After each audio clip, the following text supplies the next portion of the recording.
Hello friend. आज हम देखने जा रहे हैं द जुडिशरी का पार्ट 2। अभी तक हम लोगों ने समझा powers and jurisdiction of supreme court. तो सुप्रीम कोर्ट जो है वो हमारे भाग 5 का हिस्सा है, जिसमें हम लोगों ने बहुत सारी चीजों को समझ लिया है।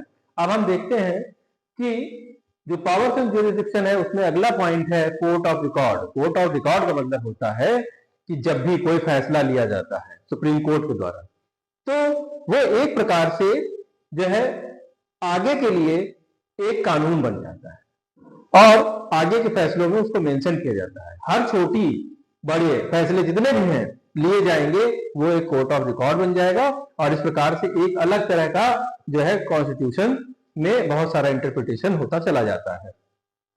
अगली बात है कि जो जुरिसडिक्शन की पावर है, ओरिजिनल जुरिसडिक्शन का मतलब है कि बहुत सारे वाद होते हैं, बहुत सारे मुकदमे आते हैं जो कि संघ के बीच में और साथ में राज्यों के बीच में होते हैं, या दो राज्यों के बीच में हो सकते हैं, संघ के साथ दो राज्यों के हो सकते हैं, या कॉन्करेंट लिस्ट से जुड़ा हुआ कोई मुद्दा है जिसके ऊपर राज्य और संघ दोनों ही का कानून बना सकते हैं। वहां पर भी ऐसे मुद्दों के निपटान के लिए जो है सुप्रीम कोर्ट जिम्मेदार होता है। एपीलेट जुरिसडिक्शन का मतलब होता है कि डिस्ट्रिक्ट कोर्ट से होते हुए हाई कोर्ट और हाई कोर्ट से होते हुए वो मुकदमा अगर इस लायक है तो उसे सुप्रीम कोर्ट भी सुनता है। इस प्रकार के मुकदमे जो होते हैं वो एपीलेट जुरिसडिक्शन में आते हैं। एडवाइसरी जुरिसडिक्शन की बात करें तो सुप्रीम कोर्ट जो है एडवाइस देता है। किस मामले में? राष्ट्रपति जो है अगर किसी मुद्दे को समझते हैं कि वो बेहतर है और उससे जो है सुप्रीम कोर्ट की राय ली जानी चाहिए तो सुप्रीम कोर्ट से जो है वो राय मांग सकते हैं। वो जो है आर्टिकल 143 में दिया हुआ है। तो मगर इसको मानने के लिए हमारे जो राष्ट्रपति हैं वो बाध्य नहीं है, वो उसकी सलाह को माने या ना माने। हाँ, कभी कभी ऐसा भी होता है कि जो सुप्रीम कोर्ट है वो मना कर देती है। जैसे अयोध्या विवाद के मामले में सुप्रीम कोर्ट से राष्ट्रपति ने सलाह मांगी थी, मगर जो है सुप्रीम कोर्ट ने इस पर कोई भी सलाह देने से मना कर दिया था। गार्जियन ऑफ फंडामेंटल राइट्स की बात करते हैं तो जो सुप्रीम कोर्ट है वो गार्जियन ऑफ फंडामेंटल राइट्स है और आर्टिकल 32 जो है इससे रिलेटेड है और जो ये बताता है कि कोई भी रिट जो जारी की जाती है, जैसे हमने बताया कि 5 प्रकार की रिट होती हैं, जिसमें हैबस कार्पियस, मैंडेमस, सर्टोरी, वारंटो, इस तरह की जो रिट होती है उनको जारी करने के लिए जो है सुप्रीम कोर्ट को अधिकार है आर्टिकल 32 के अंतर्गत। और फंडामेंटल मूलभूत अधिकारों के, जनता के मूलभूत अधिकारों को की रक्षा करने का जो असली दायित्व है वो सुप्रीम कोर्ट के ऊपर है। जुडिशियल रिव्यू करता है। जुडिशियल रिव्यू का मतलब है कि कोई कानून बना, कोई बिल पास हो गया, उस बिल में कुछ ऐसी बात है जो कि जनता के हित में नहीं है और वो मुद्दा जाता है कोर्ट में, तो सुप्रीम कोर्ट उसका इंटरप्रिटेशन कर सकता है कि कानून अब क्या कहता है उस मामले में, हमारा संविधान क्या कहता है उस मामले में। तो इस प्रकार से जुडिशियल रिव्यू होता है। और रिव्यू ऑफ जुरिसडिक्शन, जो रिव्यू ऑफ जुरिसडिक्शन का मतलब है कि लोअर कोर्ट, डिस्ट्रिक्ट कोर्ट या हाई कोर्ट ने कोई फैसला दिया, अब वो फैसला इस प्रकार का है कि उसको फिर से एक बार पुनर्विचार करने की जरूरत है, रिव्यू करने की जरूरत है। तो ऐसे मामले में सुप्रीम कोर्ट उस फैसले को पुनर्विचार करती है। ये भी पावर है। साथ ही साथ पावर ऑफ सर्टेन केसेस, बहुत सारे मैटर होते हैं जो विशेष होते हैं, उसमें सुप्रीम कोर्ट स्वतः का ज्ञान ले सकती है, अपने आप उसका केस को सुनवाई कर सकती है। तो जैसे निर्भया केस की बात करें, उसी प्रकार से बाइंडिंग लॉज।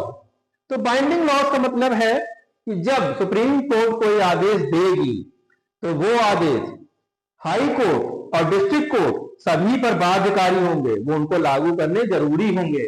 इसके बाद बात करते हैं पीआईएल की, पब्लिक इंटरेस्ट लिटिगेशन।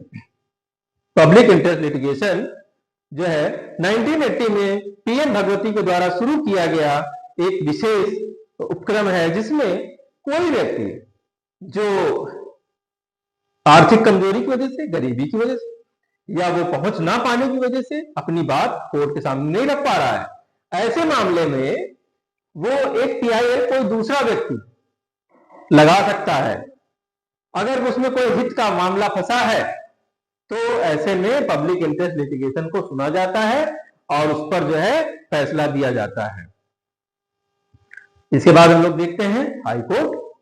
तो हाई कोर्ट भाग 6 में है, पार्ट 6 में आता है, जबकि हमारा सुप्रीम कोर्ट पार्ट 5 में है। तो हाई कोर्ट में आर्टिकल 214 कहता है कि हर राज्य में एक हाई कोर्ट होगी। मगर कभी कभी क्या होते हैं, राज्य बहुत छोटे होते हैं, तो ऐसे मामले में 2 से 1 हाई कोर्ट जो है कॉमन हो सकती है। 2 या 2 से अधिक राज्यों में वो आर्टिकल 231 में लिख दिया गया है। तो इस प्रकार से अभी तक का हमारे देश में कुल मिला के 24 हाई कोर्ट्स हैं। इसमें जो पहली हाई कोर्ट जो सबसे पहले स्थापित होती है वो 1862 में जो है 3 हाई कोर्ट स्थापित की जाती है। वो एक पहली होती है बॉम्बे और कलकत्ता और मद्रास। हम जानते हैं कि बाद में बॉम्बे का नाम मुंबई, जो है कलकत्ता जो है कोलकाता हो जाता है और मद्रास हमारा चेन्नई हो जाता है। इसके बाद जो लास्ट कोर्ट है, लास्ट कोर्ट जो है मणिपुर, जो लास्ट है वो हमारी त्रिपुरा में है। 2013 में 3 कोर्ट की स्थापना की गई थी, जिसमें जो है त्रिपुरा जो है वो हमारी लास्ट है, जिसमें मेघालय, मणिपुर और त्रिपुरा 2013 में 3 हाई कोर्ट का गठन किया गया था। तो लास्ट बिल्कुल है वो है त्रिपुरा। इसके बाद जो चीफ जस्टिस होते हैं, तो एक चीफ जस्टिस होता है हाई कोर्ट में, इसके अलावा कुछ अन्य जजेस होते हैं जो कि एक बेंच बनाते हैं, बेंच का फॉर्मेशन करते हैं। मैक्सिमम नंबर ऑफ जजेस जो है वो इलाहाबाद कोर्ट में है, जो कि इलाहाबाद का नाम प्रयागराज हो गया है, और मिनिमम जो है वो सिक्किम में है, मिनिमम नंबर ऑफ जजेस। अगर मान लीजिए कि चीफ जस्टिस कहीं पे एब्सेंट है या वो काम करने की स्थिति में नहीं है, तो ऐसे में जो है एक्टिंग जजेस को बुलाया जाता है।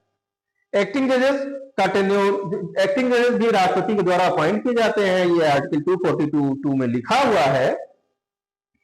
और एडहॉक जजेस का भी अपॉइंटमेंट किया जाता है इन केस अगर कोरम पूरा नहीं हो रहा, जजेस की संख्या कम है, या मान लीजिए कि कोर्ट ओवरबर्डन्ड है, काम बहुत ज्यादा हो गया है, तो ऐसे में भी कुछ जजेस को अपॉइंट किया जाता है, एडहॉक जजेस को, जो कि उन मुकदमों का निपटान करते हैं और इसके लिए उनको अपॉइंट किया जाता है। मैक्सिमम टेन्योर जो है 62 ईयर्स का है। हम लोग को मालूम है कि सुप्रीम कोर्ट में जो होता है मैक्सिमम टेन्योर 65 ईयर का है। इसका मतलब है कि अगर मान लीजिए कोई व्यक्ति हाई कोर्ट से 62 ईयर में रिटायर हो रहा है और वो सुप्रीम कोर्ट चला जाता है, तो उसका रिटायरमेंट अब 65 ईयर हो जाएगा। क्वालिफिकेशन की बात देखते हैं, सिटीजन ऑफ इंडिया होना चाहिए, कम से कम जो है 10 साल तक का कहीं पर जज रहा हो, और या 10 साल तक का कहीं पर हाई कोर्ट में उसने प्रैक्टिस की हो, एडवोकेट रहा हो, जो कि आर्टिकल 217(2) में कह दिया गया है। इसके बाद जजेस का जो रिमूवल है वो इतना आसान नहीं है, जजेस को पद से इतनी जल्दी नहीं हटाया जा सकता। जज जो है निष्पक्ष होकर काम कर सके, बिना डर के, बिना भय के काम कर सके, इसके लिए जो रिमूवल ऑफ जजेस है उसको इतना कठिन बनाया गया है, जिससे कि किसी ऐसे मंशा के साथ, गलत मंशा के साथ किसी जज को हटाया ना जा सके, जिससे वो निष्पक्ष होकर काम कर सके। तो इम्पीचमेंट के लिए 2 कंडीशन है, एक प्रूव्ड मिसबिहेवियर है, दूसरा इनकैपेसिटी है, तो उसकी क्षमता नहीं है, या तो उसके व्यवहार में गड़बड़ी है, ऐसे उसने फैसले दे दिए हैं जिससे उसकी मंशा पे शक किया जा सकता है, ऐसे मामले में इम्पीचमेंट किया जाता है। और जो है उसको तब तक नहीं हटाया जा सकता जब तक कि दोनों हाउस, राज्यसभा और लोकसभा, स्पेशल मेजोरिटी के साथ, 2/3 मेजोरिटी के साथ अगर उस बिल को पास नहीं कर देते हटाने के, तब तक का जज को रिमूव नहीं किया जा सकता, हटाया नहीं जा सकता। इसके बाद सैलरी अलाउंसेस जो होते हैं वो कंसोलिडेटेड फंड ऑफ स्टेट पर हाई कोर्ट के जो होते हैं, हाई कोर्ट के जो जजेस हैं उनकी जो सैलरी है, उनके अलाउंसेस है, भत्ते हैं, वेतन है, ये सब भारित होता है किस पे? कंसोलिडेटेड फंड ऑफ स्टेट पर। जबकि सुप्रीम कोर्ट में कंसोलिडेटेड फंड ऑफ इंडिया पे होता है। तो यहां पर जो जुरिस्डिक्शन है वो कई प्रकार का है, ओरिजिनल है, अपीलेट जुरिस्डिक्शन है, और हाई कोर्ट के पास पावर है सुपरिटेंडेंस की, जो कि डिस्ट्रिक्ट कोर्ट के ऊपर अपनी सुप्रीमेसी को लागू कर सकता है। जुरिस्डिक्शन ओवर एडमिनिस्ट्रेटिव ट्रिब्यूनल, अगर मान लीजिए कोई प्रशासनिक ट्रिब्यूनल बनाया गया है, उसके ऊपर भी हाई कोर्ट जो है उसके ऊपर नियंत्रण रख सकता है। पब्लिक इंटरेस्ट लिटिगेशन को भी सुनता है। ये भी बिल्कुल लोक हितवादी मुकदमे जो होते हैं उनको सुप्रीम कोर्ट की तरह सुन सकता है। कुछ मामलों में ये ज्यादा बेहतर है। कंट्रोल ओवर सबऑर्डिनेट कोर्ट, जो नीचे लोअर कोर्ट्स हैं उनके ऊपर हाई कोर्ट का जो है नियंत्रण बना रहता है। और साथ ही साथ power of high court to issue writs, जो ये रिट होती हैं, जो हमारे कॉन्स्टिट्यूशनल रेमेडीज हैं, संवैधानिक उपचार है, मान लीजिए किसी के फंडामेंटल राइट का, मूलभूत अधिकारों का हनन किया जाता है तो ये रिट जारी की जा सकती है। और ये रिट जो है सुप्रीम कोर्ट से कुछ मामलों में बेहतर है हाई कोर्ट में जारी जो है इशू करना, बहुत मतलब ज्यादा आसान है, ज्यादा पावर इसके पास।